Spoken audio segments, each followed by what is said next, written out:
വണ്ണമുണ്ട് എന്ന ഒറ്റ കാരണത്താൽ മേരിയെ അവളുടെ കാമുകൻ എല്ലാവരുടെയും മുന്നിൽ വെച്ച് റിജക്റ്റ് ചെയ്യുന്നു. അവൾക്കത് താങ്ങാനായില്ല. അന്ന് രാത്രി അവൾ റൂമിൽ നിന്ന് താഴേക്ക് ചാടി എല്ലാം അവസാനിപ്പിക്കാൻ തീരുമാനിക്കുന്നു. പക്ഷേ അവൾ പിറ്റേന്ന് കണ്ണു തുറക്കുന്നു. അവൾ വീട്ടിൽ വന്ന് ഒരുപാട് കരയുന്നു. കുറച്ച് മാസങ്ങൾക്ക് മുമ്പ് മൈക്ക് കള്ളുകുടിച്ച് വീട്ടിൽ വരുന്നു. അന്ന് അവർ ഒരുമിച്ചുറങ്ങി. പിറ്റേന്ന് മേരി മൈക്കിനെ ഇംപ്രസ് ചെയ്യാൻ മേക്കപ്പ് ഇടുന്നു. പക്ഷേ മൈക്കിനെ അത് ഇഷ്ടപ്പെടുന്നില്ല. അവന് അവളുടെ സിമ്പിളും ഇന്നസെന്റും ആയ ക്യാരക്ടറായിരുന്നു ഇഷ്ടം. അന്ന് മൈക്ക് പറയുന്നു, നമുക്ക് ഒരുമിച്ച് ജീവിക്കണമെന്ന്. മേരി അത് കേട്ട് ഒരുപാട് സന്തോഷിക്കുന്നു. മൈക്ക് ഒരു ബോക്സർ ആയിരുന്നു.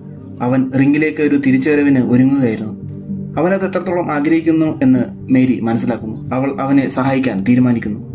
ഒരു മാച്ച് ഫിക്സ് ആയ ദിവസം മൈക്ക് അവളെ വിളിച്ച് സന്തോഷം അറിയിക്കുന്നു. മേരി മൈക്കിന് വേണ്ടി നല്ല ഫുഡുകളൊക്കെ വാങ്ങിക്കുന്നു. അവളുടെ കയ്യിൽ ആവശ്യത്തിന് ക്യാഷ് ഇല്ലാതിരുന്നിട്ട് കൂടി അവൾ അവന് വേണ്ടി വില കൂടിയ പ്രോൺസ് വാങ്ങിക്കുന്നു. മേരി അവന് വേണ്ടി ആവുന്നതെല്ലാം ചെയ്യുന്നു.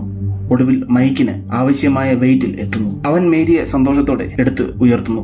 ഒരിക്കൽ മേരി അവന് ഫുഡുമായി വന്നപ്പോൾ മൈക്കിന് എതിർ ബോക്സർ തോൽക്കാനായി പണം വാഗ്ദാനം ചെയ്യുന്നത് കാണുന്നു. മേരി അടുത്ത് വന്നപ്പോൾ മൈക്ക് പറയുന്നു, താൻ ഈ മാച്ച് ജയിച്ചാലും ഇത്രത്തോളം പൈസ കിട്ടില്ലെന്ന്. മേരി അത് കേട്ട് മിണ്ടാതെ നിൽക്കുന്നു. എന്നിട്ട് അവനോട് സാവധാനത്തിൽ വീട്ടിലേക്ക് പോകൂ എന്ന് പറയുന്നു. മൈക്ക് അത് കേട്ട് പൊട്ടിത്തെറിക്കുന്നു. എന്നിട്ട് എല്ലാവരുടെയും മുന്നിൽ വെച്ച് ഇവൾ തന്റെ ട്രെയിനി മാത്രമാണെന്നും ഗേൾഫ്രണ്ട് അല്ല എന്നും പറയുന്നു. നിനക്ക് ഒന്നും പറയാൻ അവകാശമില്ല എന്ന് പറയുന്നു. അതോടെ അവൾ ആ റിലേഷൻഷിപ്പ് അവസാനിപ്പിക്കുന്നു. വീണ്ടും മേരി ഒരുപാട് സഹിക്കേണ്ടി വരുന്നു. നേരത്തെ മേരിയുടെ എക്സ് ബോയ്ഫ്രണ്ട് അവളുടെ കൂട്ടുകാരിയുമായി ചേർന്ന് മേരിയെ ചീറ്റ് ചെയ്യുന്നു. അവർ കല്യാണം കഴിക്കാൻ തീരുമാനിക്കുന്നു. അവൾ കല്യാണത്തിന് പോകുന്നു. ഇതെല്ലാം അവളെ ആകെ തകർത്ത് കളയുന്നു. മരിക്കാനുള്ള തീരുമാനം പരാജയപ്പെട്ടപ്പോൾ അവൾ ഒരു പോസ്റ്റർ കാണുന്നു. അത് അവളെ ഇൻസ്പയർ ചെയ്യുന്നു. അവൾ നേരെ ജിമ്മിൽ ചേരാൻ പോകുന്നു.